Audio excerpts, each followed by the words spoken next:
was good too. Hey. I'm Joe, and this is Elle. Welcome to the Retro Ranger Wrap-Up. Today, we're going to be talking about Billy graduating high school. Good for him. Finally, graduating high school. Except for he could have graduated several months previously. Hey, you know what I did? We'll get to what I did like in this episode a lot later. But Eleanor. Yes. You have a great shirt on, great sweater on. I do. And so do you, except for it's the wrong color, but I'll allow it. How's your week been going? It's been pretty good. Went to see Christmas lights. It was super fun. Getting the festive. Where are you taking all your Instagram pictures at? And when do you find time to take said pictures? I just go, like yesterday, I drove all the way down to Palm Springs. Did you really drive all the way down to Palm Springs to take a picture? No, to see Christmas lights at this guy's house, and it was super cool. You know, we have Candy Cane Lane here in... Oh, I did that on Tuesday. Are you a festive Christmas person? No, I just like lights. But I don't like buying stuff. I'm not into the consumerism mentality, and I'm not very religious, but I like Christmas lights. Interesting. Do you like Christmas music? Christmas sweaters. What about the music? I like maybe like 10% of it. Interesting. So you're not really a Christmas person, but you do like the lights. I do love lights. Lights. So when do you find time to take all those pictures? Like this. No, when? No, not how. Oh. I don't know. It only takes like a second, so I guess. Well, not when you're driving all the way to Palm Springs. Yeah, that takes like 2.5 hours. Where did you... Jesus Christ. That's a long time. So wait, did you only just go look at lights and then drive back? No, there was this thing called apple boulders, and it's a boulder that looks like an apple. So I took a picture of that. There was also a boulder that looked like a frog. Wait, when you do these, do you bring costumes with you and then change into the said costume? I don't usually wear costumes, but yesterday I did wear a Christmas t-shirt. And when I took a picture with the frog, I had green pants on. But that was also part of my Christmas outfit, so that's not really a costume. Well, if you want to get cool t-shirts, you can get them at our T Public store where we have cool geek t-shirts you can wear at the convention seasons. It's coming right up around the corner. I guess we really kick off convention season, at least for hashtag show at Gallifrey 1. Oh, really? Not? We're not doing. People can go to ALA here if they want. And then you're going to Pasadena. I forgot about January. that. Duh. I'm only moderating 2 panels there. Yeah, right? I forgot completely. I always forget about this. So Pasadena, yeah. Anyway, those are the shirts. You can get those at our T Public store. Do we have pictures of people wearing the shirts? Said shirts? Or is that on the other show? I always forgot to submit those. I have one of Larry Newbill and really? MJ Spud. Yeah. Well, they'll be. I screenshot that. We'll put them on for next week. They said it was okay. Larry said it was okay to post his. But yeah, this is what we do. We like shirts. We like cool Power Ranger t-shirts. Right there, 6 of them. Look at that. Ooh, there's Anthony Davis with 2 eyebrows with the gold Ninja Steel Ranger. Yes. Jordy. We also got JR. He's there wearing Jerry his. Hall. Yes. Yeah, that Jerry looks Hall. good. It's a good looking shirt on Jerry. But these are great shirts. You can get yours at T Public, and if you post your picture, there's Matt Austin, the green SPD Ranger, holding up his season, or I guess the Once a Ranger shirt, which he is in as the Red Ranger there. Also, Blake Foster holding up the Power Rangers Turbo shirt. Now, if you get your shirt, post a picture of it, and we will show it right here on this show. All you got to do is tag us in it. But get your shirt. They're on T Public right now. Christmas is coming up. I'm sure they can do a rush delivery if you need it to be. Or if not, New Year's present or Martin Luther King Jr. Day. I don't know if that's a present gift we share. Oh, okay. Well, whatever the occasion is, you can get your t-shirts at. Exactly. Get your t-shirts at T Public. The link is in the description below. Speaking of Pasadena Comic-Con, though, the first convention of the year, we have 2 panels at the Pasadena Comic-Con, which I believe is in January, late January. I want to say January 24th or 26th. I don't know the exact date. 27th, actually, is what I'm hearing now. But it's at Pasadena, California. We have 2 panels. One's going to be, I'm moderating the Power Ranger panel, which is going to be with Steve Cardenas. There's also this Red Cycle Ranger is going to be there. And special guest from Power Rangers Hyperforce, Andre. So he'll be on the panel as well. But I'll be moderating that. And then all of us at Hashtag Show, at least most of us at Hashtag Show, are going to be on a special panel called How to Break Into Geek Media. Because one of the questions we get all the time is, how do you guys do this stuff? And how do you make a name for yourself? How do you do all this stuff? All those questions are going to be answered in Pasadena.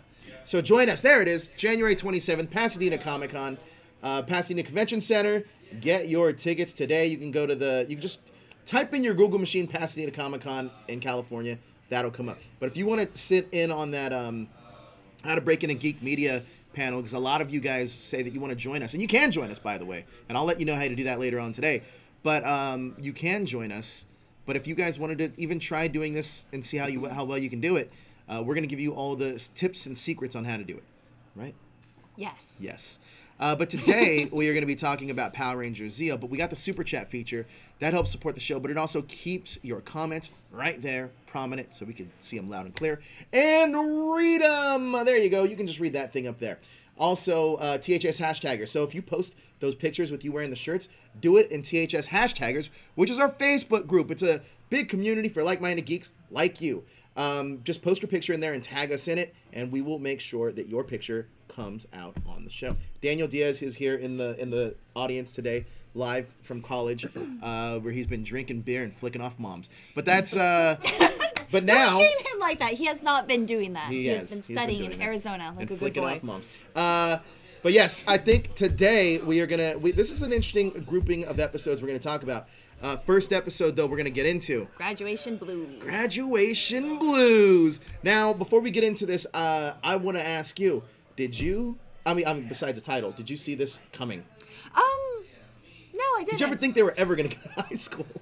No, and I don't know. It is one of those things where it's kind of like a weird disconnect because I do feel like Billy does look older and dresses older, and it's like, oh yeah, he is still in high school. I kind of forget about that when he's just standing in the command center all day. That's all being he does. Steve Jobs. Do you ever wonder what his parents think, where he's at all the time? Well, no, this is the thing too, because at the end of the episode, jumping ahead, where he's like, yeah, I asked my parents permission, and they said it's okay for me to go to an alien planet, and I was like, what?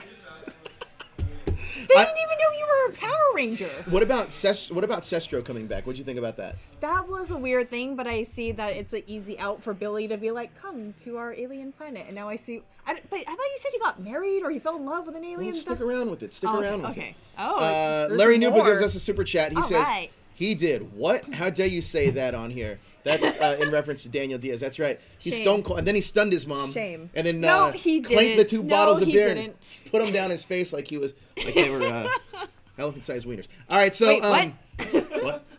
Anyway, This is kind of a family show. it's not. It's just kind of late Okay. now.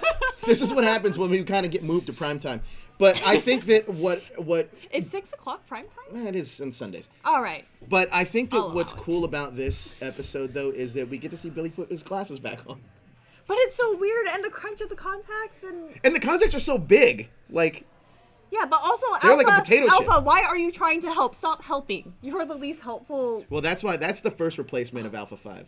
Like, that's when Billy's like, all right, I'm taking this guy's job.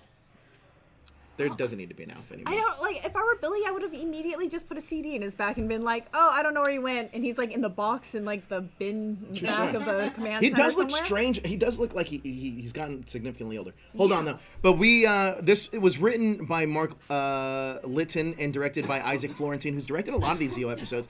And this is... the plot of this is Kaplan reveals to Billy that he has earned all his credits. He needed to graduate. Later, Cestro returns to Earth to enlist Billy's help with a new piece of technology. But Billy realizes in order to finish the job, he must go to Aquitar. Yes. So let's sum this up real quick. With his little scuba mask and his fins, because that's how he's going to survive. In a planet of all water. Yeah. I don't know. Right. There's a lot of stuff that doesn't make Not sense, but I not like the it. water of the pressure is not going to kill you. No. It's just... It was like a snorkel mask. It wasn't even a scuba mask. It was a snorkel one with like, oh, so you can just stay on top of the water. But overall, though, we do see Billy kind of... And it's so anticlimactic. He doesn't, like, graduate. He just gets a diploma.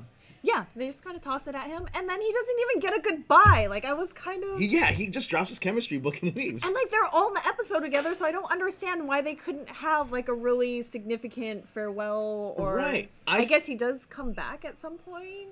Maybe I not. don't know. Here's an interesting fun fact, though. I don't know if it's a fact. I should say question. Do you think that stuff was going on behind the scenes and he kind of wanted out, and this is like, we're going to leave this open-ended to kind of, like, write him out for a little bit? I mean, maybe, because we're talking about it with the other Rangers, how when I wanted to kill them off to make it more significant, you're like, no, leave it open-ended just in case anyone wants to come back. Right. So, I don't know. I heard some rumors about bullying. Yeah, those rumors, if we're going to base it on what David Yost says, Yeah. then absolutely, that he was bullied on set, and I feel like like it was probably, well, definitely it was around this time here, and this is where we kind of start seeing Billy kind of come to the end of his run as Power Ranger. Yeah, which is really unfortunate because I really like him as a character. How did you think about Bulk and Skull in this? I don't know. The weird thing about this is seeing Bulk and Skull and knowing that Goldar and Rito are still their minions, and we haven't seen them or heard about them or like know where they go during the day. But I don't know. Bulk and Skull are fun. I like seeing them. It's interesting too, and I agree with you. It is kind of odd seeing Billy in this episode and all the other Rangers in this episode, and he doesn't get a proper goodbye. Yeah, like, but, why not at least... I don't know, Tommy's just like, all right, we missed him. Who do you think out of those 5 people actually miss Billy the most? I don't know, I would say it's Tommy. Like, Billy's the one that saves the team a lot of the times with his crazy contraptions. I would almost go to say so far to say it's Rocky, because Billy probably saves his grades all the time by doing his homework. I don't know, I feel like Adam is there for Rocky more so than Billy is. Who do you think are the tightest friends out of the group? Because I feel like if they're all, I mean, in this group of 5, I feel is closer. I would think the original group of 5 were really close. Yeah. But this group of 5 kind of feels individuals, they're close, but they're also close with each other. But you definitely see cliques. Like certain people are closer to other people. It is true. I don't know. I kind of feel like Adam is like the best friend though to everyone. Like he is there giving like good advice, relationship advice. Like, Adam's a second in command, legit. He really is, and I feel like if anyone had secrets or problems that they had issues with, I feel like they would all go to Adam first, actually. Yeah, you can almost see Adam like really starting to block. I think Adam has such an interesting story arc because you see him as this shy guy and he blossoms into eventually what becomes a leader in type of a leader role. But I think, to me, Tommy does feel like the clear-cut leader, though. No, he definitely is, and he's been there the longest, But I also feel like the other 4 hold him in such a high regard that they're almost afraid of him. You know what I mean? Like it's kind of like Tommy's gonna get pissed if you say that. But they were never part of the original. Sure. I mean, now that Billy is just kind of in the background, like Tommy has been there. He has the most expertise, you know, and they're all kind of new to the school anyway. So I find it interesting too because if you would have told me like that Tommy and Billy would be like the best of friends, I would have said that no. They're gonna be the ones that don't talk to each other on that team, right? And maybe it would have changed had everybody stuck around. But it is kind of interesting that they do connect Tommy and Billy with such a strong friendship. And that plays out later on, obviously. But, like, I do find that fascinating. And I think that actually helps Tommy more and gives him more dimension to his character. Yeah, because Tommy was a loner. Never saw his family. He didn't seem to have any other friends outside of this core group. So, I don't know. Tommy wasn't really characterized except for Kimberly in the beginning and their romance. Did we find out that Tommy's adopted yet? No, we've seen his brother though. Okay. What? Didn't we see his brother at one point when he was like Native American? Oh, what, like a little kid? Yeah. Maybe, yeah. Or something. Maybe. Like one of those episodes, I swear, like we find out he has a brother and we find out that he's Native American, and I don't remember which episodes they were, but I feel like I know this. Unless you like already like put that idea in my head and now I feel like I've already seen it. I didn't inception you. That didn't happen. But I do think that it's interesting though because I think that with the course of the direction that Tommy goes, he definitely feels like a strong leader. But I also feel like a lot of that is almost relied upon with Billy. Because without Billy there, I don't think Tommy really has like a fallback. Because in case he isn't as good of a leader, I feel like there's always Billy that can be like, okay, Billy's like the head coach. It's like he's the logical person who was like, hey, we can't do anything about this right now, so let's focus on this, and I will build a crazy machine to solve all of our problems. Yeah, he's like the doctor without a sonic screwdriver. Yeah, he really is. Like Tommy is like, you know, the muscle, but Billy is definitely the brains of the group. But it's interesting because I feel like the one that's kind of like the sympathetic one was always Billy, but now that he's gone, that's Adam. Yeah, Adam has definitely... Because I kind of felt like Trini, too, in the beginning was like, oh, hey, like kind of the good friend of like, hey, you don't want to do this, I'll stay behind and help you out. And that really is Adam 100% in this season. I was like, why is Rocky blurred out there? But it's just a thing that's like blocking. Mr. Ray gives us a super chat. He says, happy holidays, Elle and Joe, with the heart. Happy holidays, Mr. Ray. Happy holidays. Sorry, I still didn't mail out that letter yet. It is in my car. I have to just go by the post office. I've driven by a couple times, and that line to mail, because I guess Christmas cards have been insanely long, so I've just passed it this whole week. And Mr. Ray, get your Slack or your website WordPress thing set up so we can add you to our Slack group, where you can talk about Power Rangers in those groups and get those. I think you might already be in the Slack group. I don't know if you're in the Slack group or not. If not, that'll happen eventually. Yeah. So let's talk about some of the plot points. What did you like in this episode? I don't know. I kind of also like that Zordon was non-existent. It was always Billy. Billy kind of took the role of Zordon and Alpha, and like everyone's talking to him, hey, we have this problem. And it's not Zordon being like, oh, I already know this because we have a viewing globe. Zordon doesn't have hands, so why do you do this with Zordon? Oh, I don't know. I kind of do this for everyone. This is how I like do my impersonation. That's definitely your Alpha. That's definitely the Alpha 5 move. But yeah, it really showcased Billy as a leader and that everyone wanted to go to him. And now he's gone. I do agree that I think that like Zordon he's almost obsolete. Yeah, I kind of almost wish they ended him at the beginning. Just wait a couple more seasons. All right, because they had that cliffhanger and it's like, next episode, just kidding. He's totally here and totally fine. It's like, oh, they're not really utilizing him a whole lot. So what else did you like? I don't know. Aside from Alpha being like a fool. But that's also kind of fun. I like it. Just being like, I'll help you, Billy. Oops, I messed everything up. And I'm like... Were you surprised to see Cestro return, though? I mean, or did it matter to you? I guess he had matter. such a small role, I mean, from the... And it was, and he came down in the janky little space ship, and he was like, now we only have 2 hours to return, because we need to hurry this story along. I am happy, though, that we do get a Billy-centric episode, even though he's not a Ranger. Yeah. I think that's kind of cool. The other thing that I actually really like this is the episode because, you know, the Machine Empire, and they don't really know the enemy for the Aquitians, and you're like, let's just help them out. They're trying to fight the Power Rangers. Let's just do a team up for no other reason than like, you know. And I was like, hey, that's kind of cool.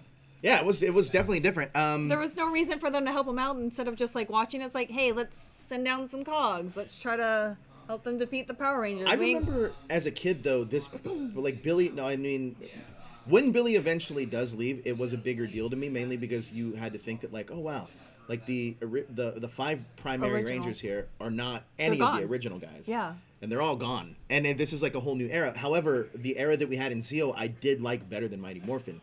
I thought the team was better. They were better fleshed out. They were better written, and just a better team in general. Just because, listen, in my opinion, it's just because you're the first doesn't make you the best. It is true, but I feel like their friendship isn't fully formed. But I like that. Really? Yeah, like, I like the fact that they're... I mean, eventually you'll get there, but I do like the fact that they're more about individuals. And they're doing their own thing, have their own personalities, and okay. Because it's less ideal than it would be, like, in high school. Like, because in high school, like, our hashtag show's a great example. We all are on camera together, but, like, all of us in a room together is very, very rare. We all do our own kind of thing. Yeah, that is actually really true. Mr. Ray gives us another super chat. He says, wow. Haven't gotten an email yet, Joe, and no worries, LOL. That means it will be here for my birthday. When is your birthday? When is your birthday, is the next question. I'm assuming sometime in January? Yes. Or is it tomorrow? Let's make a guess. January 7th. Oh, good guess. I was going to say January 3rd. Oh. Let's see. Is this like Price is Right? If you go over, then you lose? Over, then you lose. Okay, so chat, give me some rankings. I want to hear what you think about your rankings. And Eleanor, give me your ranking. It was a good episode. I don't know. I think I'm like sentimental towards Billy, and I'm really sad to see him go as a character. So I'm gonna just give it a 4. I don't think it was like super great, and I don't think his send-off was great. But because I like Billy and I want to support him, I will boost up my ranking. 4.5 for me. The reason I like this episode is that it's Billy-centric. We actually get to see somebody graduate high school, which I never thought was going to happen. And it does feel...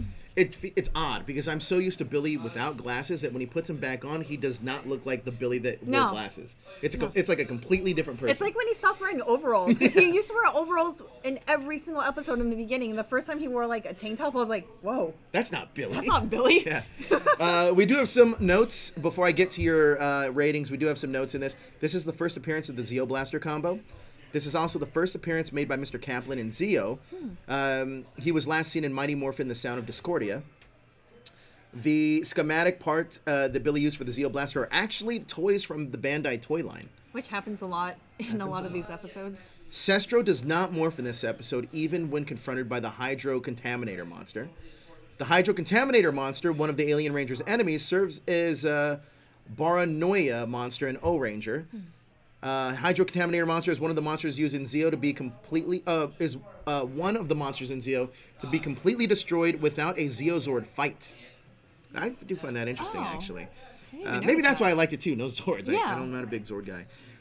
One could suggest that it's because the monster wasn't sent by the Royal House of the Gadgetry, but Clank and Orbis have been able to enlarge later creatures like Otto Chan and General Borax with no problem. Bulk and Skull's failure to recognize Cestro indicates they, along with the rest of Earth, forgot about the aliens? Did not retain their memories from the period when the planet was regressed by Master Vile. Oh, that makes sense. I was kind of wondering why they were, I don't know, continuity. I kind of just let it go, but I just forgot. The Masked Rider episode Furbus Maximus premiered the same day as this episode, which... That means nothing to me. Billy not having to be in Angel Grove High and going to Aquitar in this episode was likely another plot device to help David Yost, who was considering whether or not he should stay on the show. Okay. That makes a lot of sense. Yeah, it does. Makes a lot of sense. Now, there are also heirs in this episode. I mean, it kind of makes sense because Billy had to be in the Alien Rangers anyway, where the rest of the crew got a break for those 10 episodes. So I can see why he was like, I want a break too. You can almost... I mean, I'm sure that there had to be a plan in place when Mighty Morphin was done. They were like, all right, David Yost was like, all right, I don't want to do this anymore. Yeah. And they said, okay, let us get time to write you out of it. And then they're like, all right, well, this is the way we're going to present it. And he's probably still mulling over the idea. Yeah. Heirs. Cestro did not react to seeing Goldar and Rito and Bulk and Skull, nor did he inform the Rangers. The glasses that Billy puts on after his contacts are crushed by Alpha. By accident, of course, clearly. Clearly don't resemble the glasses he previously wore. It also isn't explained how they were lying around as he stopped wearing glasses for a long time before the relatively new power chamber was introduced. It's true. The different glasses does make a difference. And the thing is, those glasses make him look so much older for some reason. I do think he was like the oldest one on the show, but you're starting to see it now, though. Yeah, he definitely does not look like he's in his in high school. Yeah, he looks like he's in his like early 30s. Yeah. The rocket from Cestro's ship completely scorched the ground when it took off, yet it didn't harm Billy's chemistry book, which had been lying right next to it. Science. Yeah, science. At the back of Principal Kaplan's office, you notice the label "detention" is one of the large notes under it reading Bulk and Skull. Although Bulk and Skull seemingly spent more time at Angel Grove High in detention, there is no reason for that note to still be there. The very next scene shows the pair working for the police department before they're quitting later on and working at a detective agency. We'll get there soon. And therefore not in school anymore. However, it is clearly referenced to the running gag the two thought Kaplan's tenure on the show. It is interesting though because they are more cops than they are in school, but they are still kind of in school. Yeah, that's kind of all of them all the time though. Yeah, they do spend more time. Let's go to the chat. I want to see what you guys gave this episode. We also got a super chat. I was right, by the way. All right. January 3rd is correct. Is it really? Yeah. Did you know that ahead of time? No. It's Are a you simple sure? guess. I think it was a smart money guess, though. Like, it was just, that was statistics. If you're going to mail it out later, I just use statistics. Oh, okay. If you're going to mail it out, and he says, well, I'll get it by the time my birthday, that's meaning after Christmas and after the New Year, so right around time January 3rd is when he would get it. All right. That's just simple math. But John Boys 777 gives it a 4. Robin Chan gives it a 4.5. Larry gives it a 4. Edward Sanchez 4 out of 5. Jared Hodges gives it a 4. Cat Yellow Ranger 3. The Blur 4.2. Clayton Kaufman 3. Layla gives it a 3.5. Matthew Thompson gives it a 4. So that was the ranking. I mean, high rankings. I think are pretty positive. Like I think the consensus was around 3.54. Yeah. So decent little episode there. It was. And she got a better send off though. So let me ask you another question about this episode, and we'll move on to our next after. Right. Do you think this still kind of edges up the fact that Zeo's still better? Or does it take it down for you? I don't know. I kind of like that it's moving on. I kind of like that we're out with the old and in with the new, and Tommy is the leader. So I kind of embrace it, and kind of like I said, like Billy was looking a little too old to be in high school, especially with those glasses back on, and he can do better things in another world, I guess. So the next episode is A Few Bad Seeds. This is written by Richard Goodman and directed by Vicky Brana. The plot of this is the Rangers attend herbology class. Herbology? That's a real thing? Yeah, it's not just in Harry Potter. Rocky makes the mistake of using experimental seed, resulting in a metal-eating plant. Like, how does that that even happen? Like, some of these are, like, really grounded in reality. Some of them are, like, kind of in the middle of, like, all right, sci-fi and monsters and everything. And some of them are just off-the-wall bonkers for me. This is one of them. Skull steals a part of his own project. King Mondo takes it then and turns it into a monster. Rocky is sprayed by the pollen, which caused him to turn into a goofy plant-human hybrid. However, this is Rocky's breakout performance. My favorite line in this, what do you say? You got great stems. Nice leaves, too. And, or like branches. And I'm like, yeah, nice branches, too. Wait, what? Am I offended by this? But I can't be, right? This is where we really start seeing breakout, like, not smart Rocky. Okay. I mean, we've seen it before, but I honestly think this is such a great performance by Steve Cardenas. I think he's great in this episode. I know, it's really funny, but also at the same time, I don't know if it necessarily fits. Like, it kind of came out of left field for me. Like, Little Shop of Horrors, well, and this, I think puppet that was, monster and, like, eating metal. That's like, definitely the inspiration here. Yeah. The Little Shop of Horrors is definitely the inspiration here. But I find this episode just honestly so fun, but also refreshing because it gives Rocky, not Steve Cardenas, it gives Rocky like more of a dimension to his character. It actually gives Adam more of a dimension to his character too, being just like, what are you doing? Like, maybe you should try this, man. But also, I feel like this episode gave Officer Jerome a lot of character because we find out that he has a poop fetish. He does have a poop fetish. And that was really bizarre, and I don't know why that's in this episode, but there are some things I can't unknow. And that is one of those things, whenever I see him now on any of these episodes, I'm going to be like, that man has a poop fetish. I seriously hope that there's a Wikipedia entry for the Lieutenant Jerome Stone, and poop fetish is one of those entries. It really should be, because this, oh my gosh, that image, like this whole thing, that was the thing that was most concerning to me. Not the monsters. Like, the monsters, I like their character design, but this is one thing that will traumatize me for the rest of... Hey, but on the flip side, at least Lieutenant Stone has, like, a new dimension to his character. Yeah, I mean, everyone got characterized, but him especially in this episode. Doesn't Lieutenant Stone also have a crush on Miss Appleby? Don't we get that at some point? Or am I making that up? That was like a love potion Oh, it was a episode. love potion. That's right. We'll get there. We'll get there. I hope that, he does have a poop fetish. And even Bulk and Skull were like, yo, man, we're kind of down with a lot of crazy stuff. We have a lot of crazy theories, and we're okay, but not this. It's a little bizarre. Yeah. It's a little bizarre. Yeah. Do you know anyone with like a weird poop fetish? Because I don't. I'm the exact opposite, actually. Yeah, I have a fear. I wouldn't want to stay as far away. Yeah. Do I know anybody with I think Daniel has a poop fetish. Daniel Jerome has a poop fetish. He's also a fan of Nickelback. Well, I guess him being a fan is a poop fetish, I guess. It's like the same thing. Same, like but very different. But I do think that this episode for Rocky, you can almost tell that the producer sat down and said, "Listen, man, we don't know what we want Rocky to be. What do you got? Got any ideas?" I like Jim Carrey. He's like, great. And he's also like, I love Poison Ivy. Let's put those two things together. I just think I love Goofy Rocky because it's just so fun to me. It is, because it is a very different character from anyone else on, for these Power Rangers, and it is a big diversion from any of like the intelligent, smart, witty, funny. He stands out.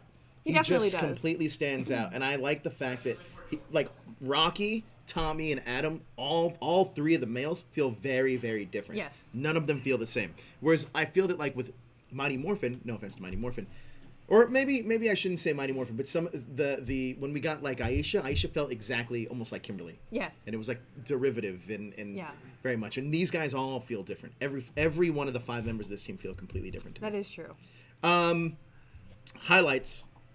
I mean, him, other than being like green and growing plants, and then that kind of making, like, I don't know if that affected his brain, or was he trying to be funny with like, hey, nice branches, or like. I feel like, do you think that line was ad-libbed? I hope not. I don't even know. That it was weird. I was like, oh, did the plant you got metal great stems too. Monster also make him dumber, or is that just him? But either way, I'm a little concerned. Oh, that was the best. I don't know. It was weird, and they killed it by pumping him with oxygen. They did, which makes sense. It does, because science. It was one of the few things I was like, I mean, I and they kind of figured it that. out without Billy would have been able to figure this out right away. Yeah. This wouldn't even have been an episode if Billy was there. Maybe that's why they wrote him out, and like because Billy would have been able to figure that out. That is true. But the other 5 are not as smart as Billy, obviously. That is true. Any more highlights? I I'm trying to think. There wasn't a whole lot other Well, than... what about lowlights? What are lowlights? Those are like things you didn't like. Well, Rocky being a plant. Lieutenant Stone's poop fetish. I definitely didn't like that. That was like native. And like the plant puppet thing, why did it eat metal? Was not a big fan. But I did like the actual monsters. I liked their character design. I thought that looked really cool. I thought it was kind of funny that they were cousins. I wish I was in the writer's room for this one. Just being like, okay, this is the Sentai footage. I got an idea. Yeah. Let's turn Rocky into a plant. The plant likes metal a lot. But I'm just But like, Lieutenant Stone, why? He likes give him a shit fetish. What? And then Saban's like, hey, I didn't read the script, but hey, I like it. But I can imagine it. But yeah, and I felt like the monsters were like really good because when you think about it, when they like release their pollen, it was glitter. And glitter is definitely like the herpes of craft world. So, and you never get it out. So I feel like that was a really good defense attack where it's like glitter bomb. Have you seen that YouTube video? The Amazon box Yeah. one? Yeah, that is so good. That is amazing. And then the fart spray. Yeah, but I wish it like... Lieutenant Stone would love this. He really would. He'd be like, yes. Yes, I stole the right package. All right, guys in the chat, what do you guys give this? What do you give it? I don't know. I'm going to give it a 3. It was fun, but also I'm like, what's going on here? I'm also going to give it a 3. Mainly because I thought the episode was goofy, but I did really like... I'm going to give it a 3.5, actually, now just because of Rocky. Wow, with the decimal points. Is it Decimal because, point. like, Daniel's not here? So... Somebody has to do it, right? All right. All right, so we got some notes in this in chat. What do you guys give it? And I'm going to go over these notes real quick, and this is an obvious one. David Yost does not appear in this episode. This episode marks the first time Billy did not appear in any episode of Power Rangers. Any episode? First time. First time. Both Pollinator and Adrian do not appear in the American footage as the suits were wrecked beyond repair during the filming of the original O-Ranger. Probably all that glitter. Probably all that glitter. Yeah. Pollinator and Adrian were ordinary plant monsters in this episode, but were robot plant hybrids for O-Ranger. Oh. First and only time the Rangers are able to destroy a monster with the Zeo laser pistols. Obviously not strong monsters. They're made out of plants. I'm pretty sure they could have just got, like, some matches and threw it at them. True story. This is also the first time that the Rangers... This is unusually for the Power Rangers. This episode includes some mild sexual innuendo. Yeah, it did. Like those branches. Exactly. Nice leaves and not bad branches either. Great line, Rocky. Rocky morphs a total of 4 times, more than any other episode at this point.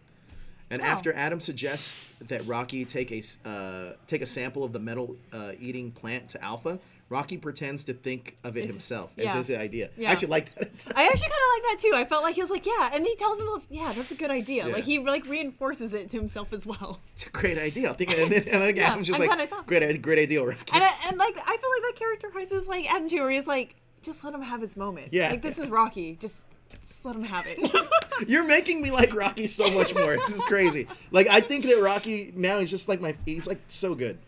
Just love him. But let's go to the chat. I want to see what they gave it in the room. Okay, we have... Oh, we got another super chat, by the way. This is from The Maniac. First episode not to feature Jason, Zach, Trini, Kimberly, or Billy. I guess that's technically true. Larry Newba gives it a 3. John Boys gives it a 3. Mr. Ray get 2.5. Layla 2.5. Funny K Comics a 3. Jared Hodges a 3. Clayton Kaufman 3. The Blur a 3. Robin Chan a 4.5. Thomas Franco a 5. Edward Sanchez a 4. Interesting. High rankings across the board. I think a solid average of like a 3.5-ish.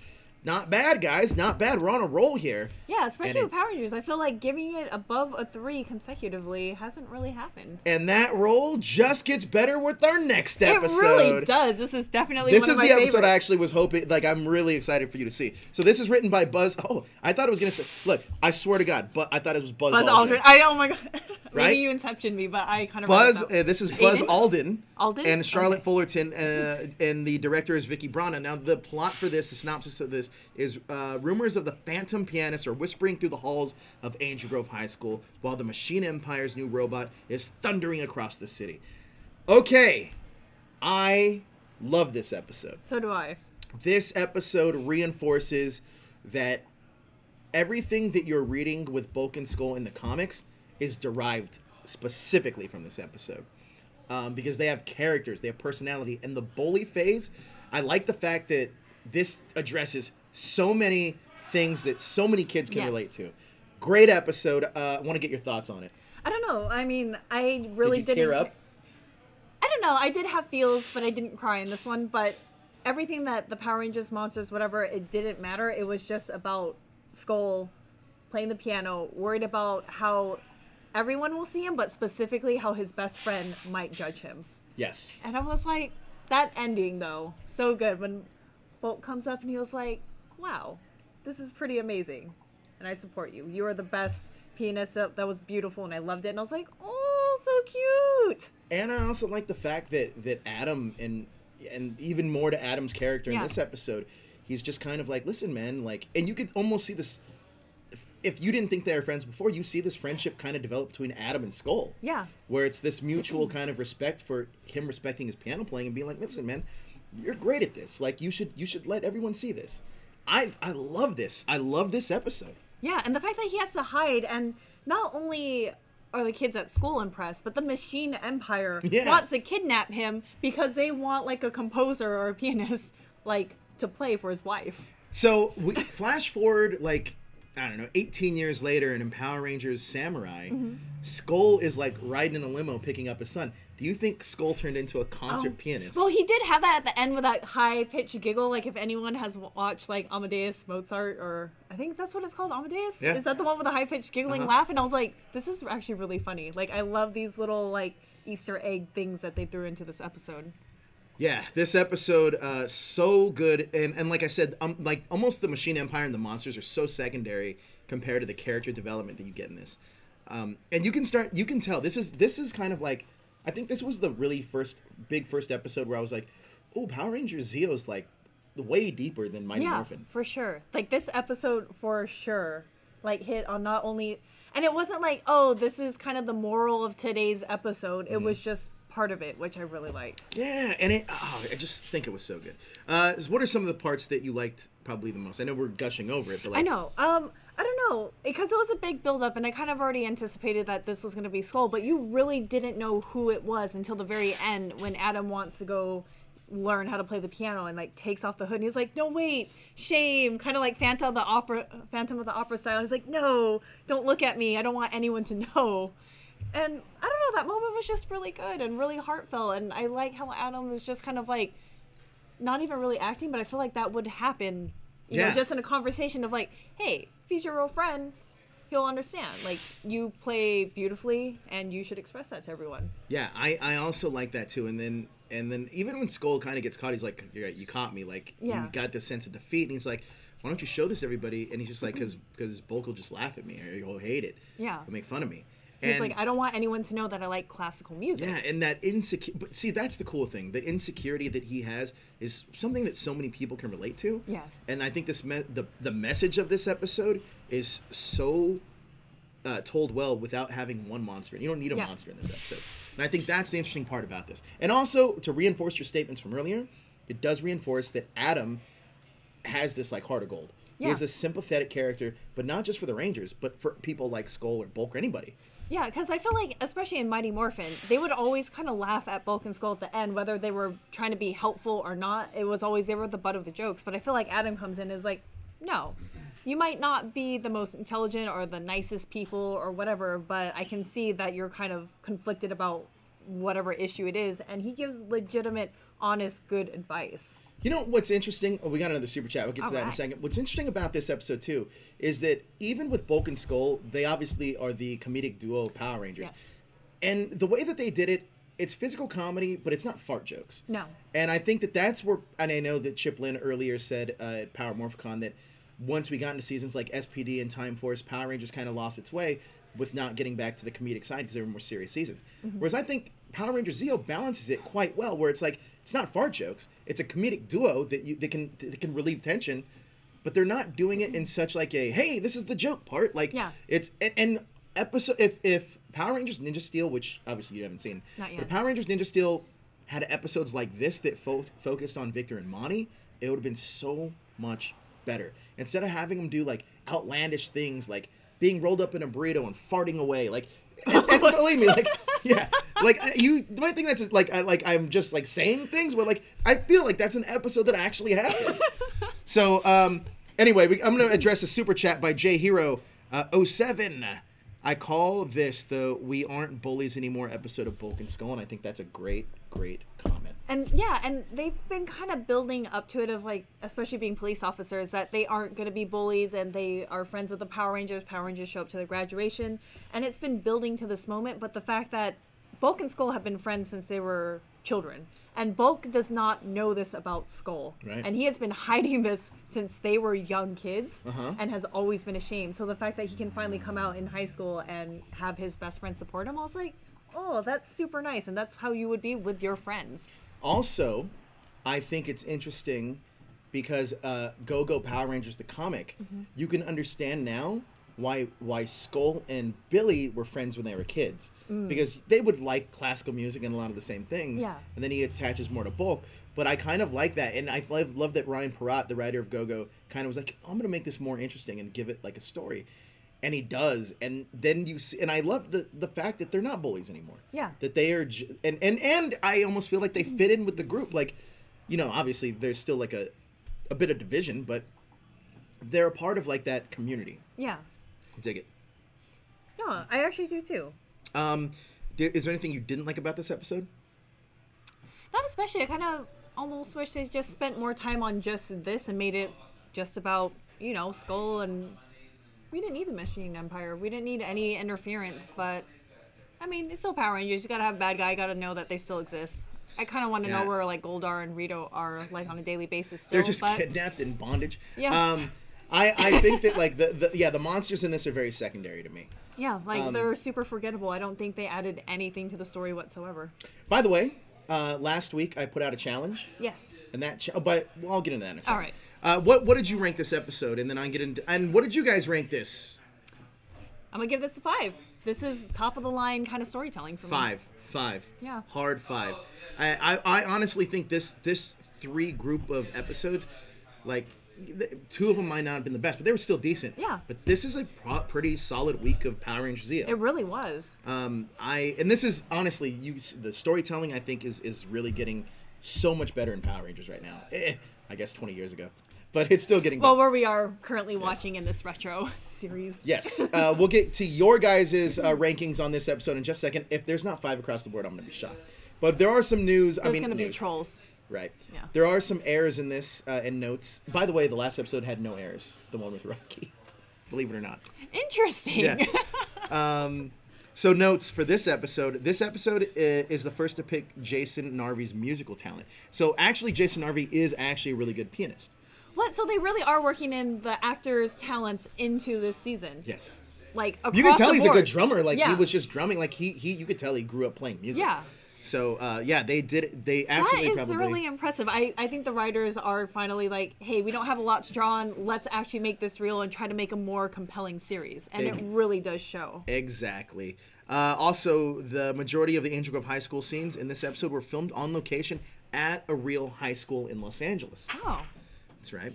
We have, this is the first episode of Miss Rodriguez, who serves as both a guidance counselor and a substitute principal for Kaplan. She appears next in Jokes on Blue.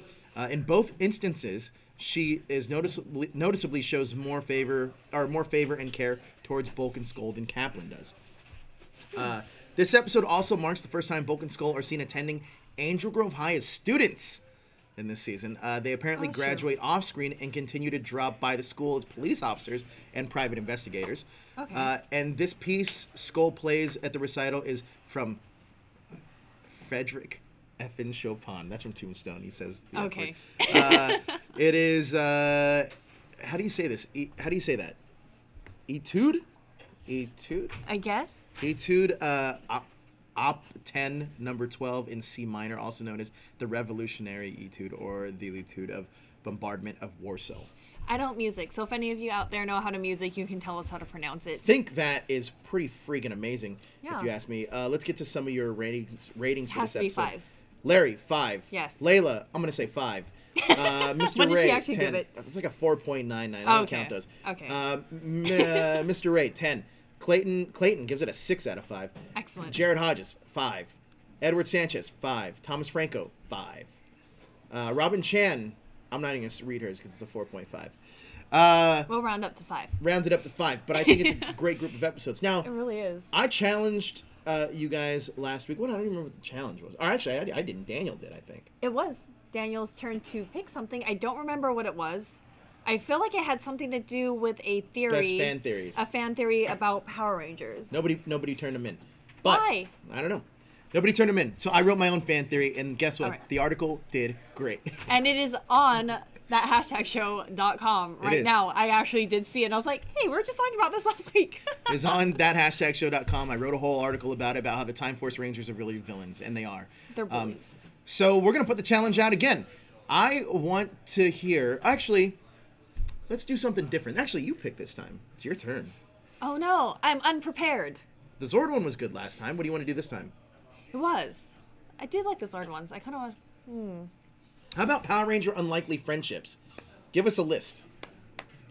Of, like, who you ship together as friends? Yeah, or maybe a list of people that you didn't expect to be friends that actually end up having a strong relationship with Power Rangers. Like Tommy and Billy. Yeah. Let's do... Like Skull and Adam. That is true. There's a few in Power Ranger history. Are we going to focus only on Zeo, or are we going to go for the entire series? Listen, the entire series. You Let's also got Ziggy and Dylan, which is in Power Rangers RPM. I'm not going to be the best to choose because I haven't seen all I'm going to to choose. So it'll be Joe's choice next week, but I do like that. Yeah. Ziggy and Dylan. There's a ton. I think Alpha and Dylan, the little boy. Oh, no, that was a horrible... That was a horrible friendship. Anyone with Alpha is a horrible friendship. Those are immediately disqualified unless you can give some background proof. Technically, Rita and Zed. Yeah, that's true. That's true. What else? What are some other good ones that I'm thinking about? But yeah, I mean, there's a ton out there. You just got to really think about it. I mean, like Goldar and Rito, too. Like, they finally got to be friends. Also, Taylor and Eric, the 2 different seasons. They ended up sparking a romance, kind of. So I think that there's a lot of interesting ones that you guys can choose from. But I want to see that list. Power Ranger Unlikely Friendship list. There you go. I feel like they should list at least 3, though. 100%. You got to list at least 5. Okay. Make it 5. All right. Give us a list of 5, and that's what we want to know. But yes, you can send that in to ths@thathashtag.show.com, and the winner is going to get published on that #show. By the way, but we also want an explanation of why you ship those friendships. Yeah, you can't just give us a list. You got to give us a little bit and explain why you think, or why you think they would be unlikely friends and how they did become friends. Exactly. But just to let you know, here's what happened. So Mr. Ray, who's actually in the chat right now, he wrote the first challenge of this, and he's become a writer at that #show.com. So a lot of people have been asking, how do I get into this? How do I get into #show? I want to be a part of #show, but I don't live in California. You don't have to live in California. You can be a part of our community and a part of our group by joining us. We have a great Slack group. Oh man, especially the Star Wars and Power Rangers Slack groups. It's just all theories and talking about news and stuff like that. You can join up with us. Also, you can if you're at a convention in your area and you write for us, you know what? You probably can go to that convention for free because we can hook you up with press stuff if you end up joining our group. So you have to be a consistent writer, though. You can't just write one. Can't be a weekend warrior, homie. Yeah. You got to be real. But also, yeah, that's the best ways to join us. And another thing too is if you want to learn how to break into geek media, join us at Pasadena Comic-Con on January 27th, Pasadena Convention Center. We're gonna have a panel all about it. It's gonna be a lot of us from #show on it. And we also have a Power Ranger panel there. So that way, it's almost like a 2-for-1. You get to meet us, you get to meet Power Rangers, and bam, there you go. But yeah, that's pretty much it.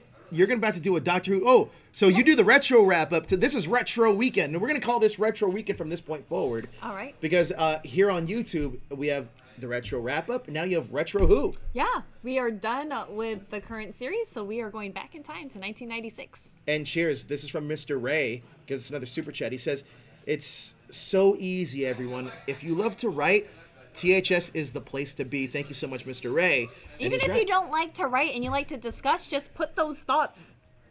You can actually dictate it to your iPhone and it'll write it for you. Just make sure that the spelling is okay. Honestly, that's a great point, actually. You bring up a really good point because a lot of things that I've seen a lot from the fan base in Power Rangers is like, man, I have a theory, or this is what I think. I want to be heard because of this reason. This is the way to do it because you can get your article published and it'll get out there. If you look, #show is one of the biggest news outlets for Power Rangers.